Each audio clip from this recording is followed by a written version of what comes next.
नई किराएदारनी। एक काम करना नहीं आता तुम्हें? सारे घर में धूल हो रही है, कभी सफाई भी कर लिया करो।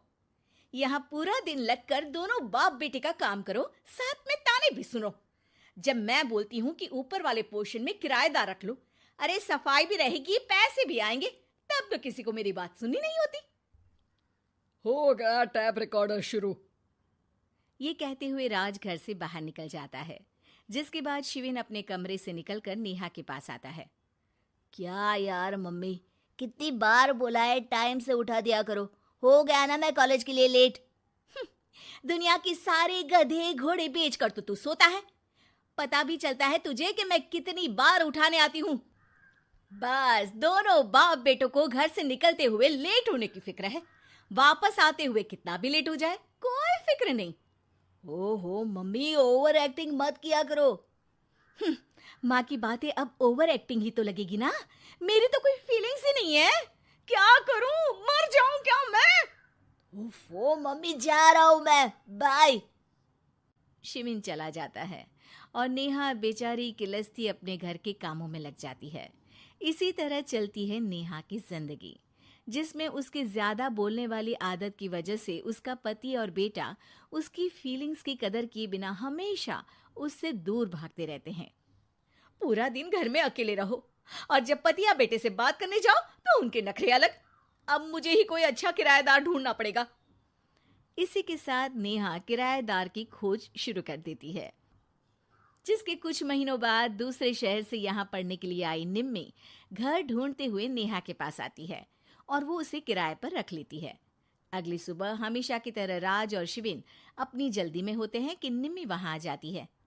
दीदी, थोड़ी चीनी मिलेगी, वो कल ना राशन लाने का समय ही नहीं मिला। निम्मी को देखते ही दोनों बाप बेटे की जल्दी वहीं खत्म हो जाती है और वो निम्मी को इम्प्रेस करने की रेस में भागने लगते हैं। अरे मम्मी को क्यों परेशान करना, मैं हूं ना। अरे तूने आज तक अभी किचन की शक्ल भी देखी है? रुको, मैं लेकर आता हूँ। चीनी का डिब्बा कौन सा है और कहाँ रखा है वो तो पता नहीं है दोनों को, फिर चीनी के अपने मुंह से निकलने जा रहे हो किचन में। अरे मैं तो बस तुम्हारी मदद करने के लिए बोल रहा था। है क्या मदद? और वो भी तुम करोगे? सच में? अरे कोई तो सच बताओ, सुबह सुबह दोनों बाप बेटे कोई सूखा नशा करके तो नहीं आ गए ना? अरे कैसी बेकार की बातें करती हो मम्मी। अरे जब कौवा अचानक हंस की चाल चलने लगेगा तो शक होना तो लाजमी है ना। घर का ऐसा माहौल देख निम्मी वहां से जाने ही लगती है कि राज उसे रोक लेता है। अरे आपने चीनी तो ली ही नहीं? इट्स ओके भैया, मैं आज बिना चाय की ही कॉलेज चली जाऊंगी। जहां एक तरफ भैया सुन राज का दिल टूट जाता है, वहीं कॉलेज सुन शिविन खुश हो जाता है। वैसे आप कौन से कॉलेज में हो? इस पर निम्मी जवाब देने ही वाली होती है, लेकिन नेहा टोकते हुए बीच में बोल पड़ती है। अब दोनों को देर नहीं हो रही। हद है इनसे भी, कहीं बात बनने ही नहीं देंगी मेरी तो। अरे जा रहे, अब यहाँ बचाई क्या है? इस पर निम्मे के पीछे पीछे शिविन कॉलेज की तरफ और राज ऑफिस चला जाता है। इसी तरह दिन बीतने लगते हैं, जिसमें अब सुबह जल्दी जाना और शाम लेट आने का सिलसिला सुबह लेट जाना और शाम जल्दी आने में बदल जाता है। एक शाम वो दोनों समय से पहले ही घर वापस आ जाते हैं, जिन्हें देख नेहा हैरान रह जाती है। हाय मेरे रब्बा, अरे पहले घर जल्दी आना शुरू कर दिया और आज तो उससे भी जल्दी। कहीं मैं कोई सपना तो नहीं देख रही? मतलब अब क्या हम अपने घर भी जल्दी वापस नहीं आ सकते? अरे घर तो कितने सालों से तुम्हारा ही है, पर लगता है कि अपना ही है, इस बात का एहसास अब हुआ है। वो सब ठीक है मम्मी, निम्मी कहाँ है? जरा उसे बर्थडे विश तो कर दूं।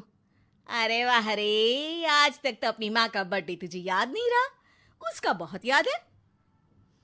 वो तो मुझे पापा ने याद दिलाया है। हैं? अरे क्या बोल रहे हो तुम, झूठे?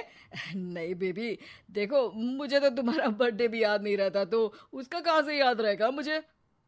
तौबा, मैंने तो किराएदार रखकर अपने ही पैर पर कुल्हाड़ी मार ली। बेटा तो बेटा, यहाँ तो बाप भी किसी से कम नहीं है। इतनी देर में निम्मी भी घर वापस आ जाती है, जिसे देखते ही शिविन हैप्पी बर्थडे गीत गाता हुआ उसके पास चला जाता है। हैप्पी बर्थडे निम्मी। बताओ आज क्या चाहिए तुम्हें? हाँ हाँ, मांग लो ना इसकी जान।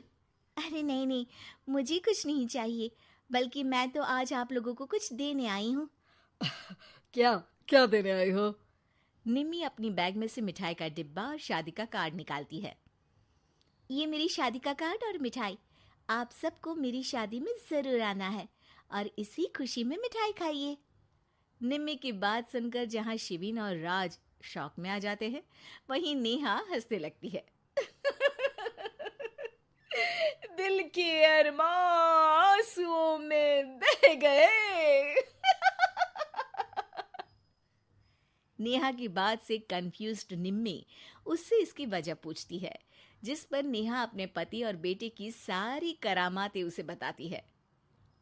आई कांट बिलीव, आपको मैंने भैया बोला, और शिविन तुम्हें तो मैं हमेशा छोटे भाई की तरह समझती हूँ, लेकिन कहते हैं ना, man will be always man. लेकिन आज से ये विमेन सेम नहीं रहेगी इनके लिए। फिर क्या, बाप बेटे आगे आगे और नेहा झाड़ू लेकर उनके पीछे पीछे।